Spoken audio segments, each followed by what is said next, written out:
दोस्तों नमस्कार, जय हिंद जय भारत। नाम रमेश सिंह, ठगी पीड़ितों की आवाज़ संगठन का राष्ट्रीय अध्यक्ष, संगठन का संस्थापक। आज फिर आप लोगों के बीच में उपस्थित हुआ हूँ।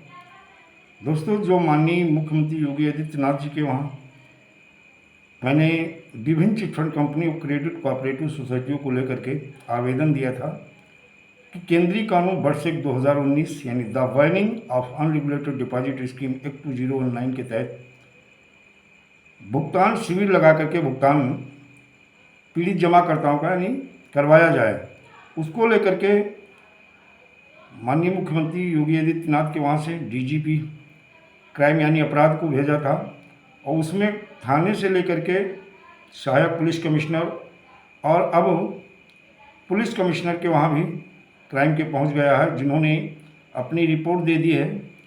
ठगी पीड़ितों की आवाज़ संगठन के राष्ट्रीय अध्यक्ष रमेश सिंह शिकायती प्रार्थना पत्र प्रस्तुत करते हुए ठग कंपनी एवं ठग क्रेडिट कोऑपरेटिव सोसाइटी में डूबी हुई जमा राशि को पीड़ित आवेदकों का binding of unregulated deposit scheme act 2019 के अंतर्गत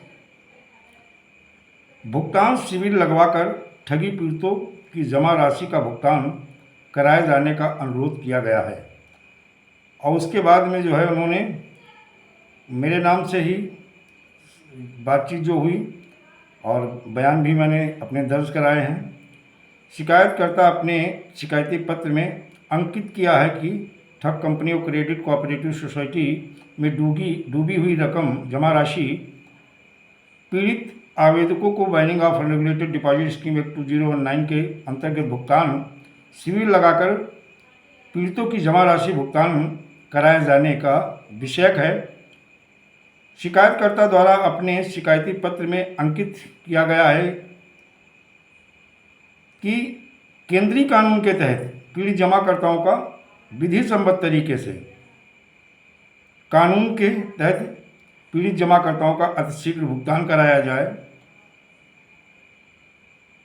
इस संगठन के ने जिन कंपनियों को मैंने करीब 93 कंपनियों का नाम दिया था पहली बार, बाद में फिर सेकंड लिस्ट में मैंने लगभग 150 के ऊपर कंपनियों के नाम दिए हैं, जिसमें कुछ कंपनियों के इन्होंने नाम दिए फिर अन्य कर दिए हैं।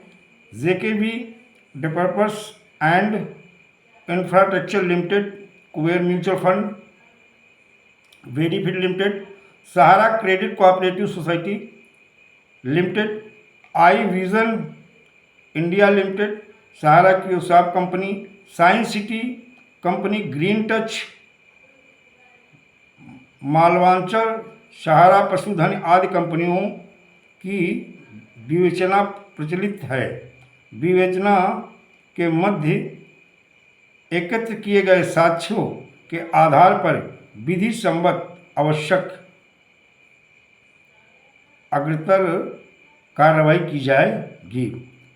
उन्होंने दिया ये आपके जो है महेंद्र पाल सिंह, अपर पुलिस अधीक्षक,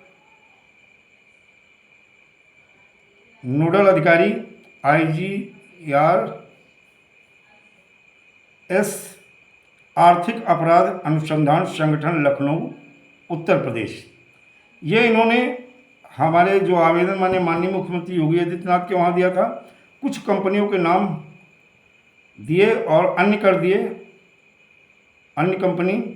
तो दोस्तों देखा जाए, हम लीगल तरीके से भी विधि सम्मत तरीके से जो कार्रवाई होनी चाहिए वो लगातार अपने संगठन के माध्यम से आप लोगों के भुगतान के लिए लगातार प्रयास कर रहे हैं।